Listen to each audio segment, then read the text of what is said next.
Oui, Pascal, Exfiltré, c'est une histoire vraie, l'histoire d'une Française qui, en 2015, part en Syrie avec son fils de 5 ans. Elle fait croire à son mari qu'elle part en Turquie pour des vacances, pour prendre l'air et arriver à Raqqa. Eh bien, c'est la désillusion pour Faustine qui se retrouve complètement voilée. Elle travaille dans une maternité qui n'a aucun moyen. Elle voit chaque jour des femmes souffrir. Très vite, elle veut rentrer, mais ses amis d'enfance qui l'ont fait venir l'enferment avec son fils. Son mari a la chance de travailler avec un médecin parisien qui connaît quelques hommes politiques et dont le fils travaille dans une ONG en Turquie. Et avec l'aide d'un activiste syrien qui a trouvé refuge en France, ils vont monter une opération pour sauver Faustine et son fils. Regardez. Sylvain, l'infirmier, sa femme s'est barrée en Turquie avec son fils. Ton fils est toujours là-bas? Est-ce que la nana lui a envoyé une photo entre-temps? Mais bon... Copie les coordonnées GPS dans Google. Ça dit quoi? On l'a localisé. C'est Raqqa. Bon, j'ai pas de bonnes nouvelles. On n'a pas de service actif en Syrie en ce moment. Il faut savoir une chose. Autant il y a des types qui sont partis là-bas, qui se rendent compte que la réalité est pas là à hauteur du prospectus et ils rentrent. Les femmes, par contre, elles reviennent pas. Le petit, c'est bien, faudra le former. Et pointe là, pointe là. Sylvain, j'espère que tu m'entends. Mais on est à Raqqa et j'ai besoin d'aide. Je vais aller taper directement au ministère. Mais la Syrie, on peut rien faire. C'est toi la DGSE? La frontière, je l'ai passée. C'est très risqué.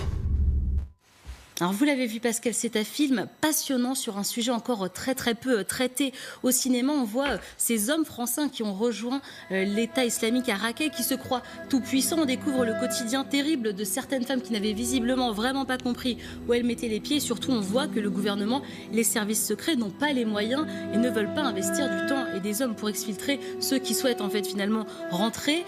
Swan Arlo, césarisé en 2018, et Jiska Kalvanda, qu'on a vu dans Divine, sont très justes. Et Finnegan Oldfield confirme qu'il est un acteur à suivre de très près. Le jeune homme qui joue l'activiste syrien est à l'écran, Pascal, pour la première fois.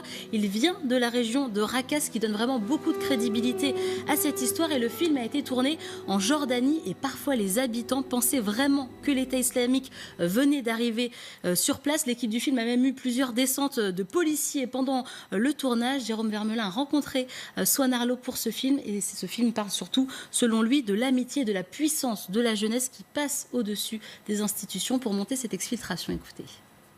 On voit d'un coup que deux jeunes gens qui sont à la fois français, syriens, qui se rencontrent en Turquie, que eux en fait vont réussir à mettre en place tout un truc pour essayer d'exfiltrer cette nana. Donc c'est vraiment, encore une fois, ouais, sur cette capacité qu'a la jeunesse à réinventer en fait des moyens de lutter, de militer, et que les changements, mais bon, ça c'est l'histoire du monde, quoi.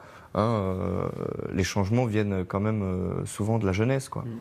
Voilà, le film sort aujourd'hui, Pascal, allez le voir, ça permet de mieux comprendre le conflit syrien et la vie de ces familles françaises dont un membre est parti sans prévenir. Merci.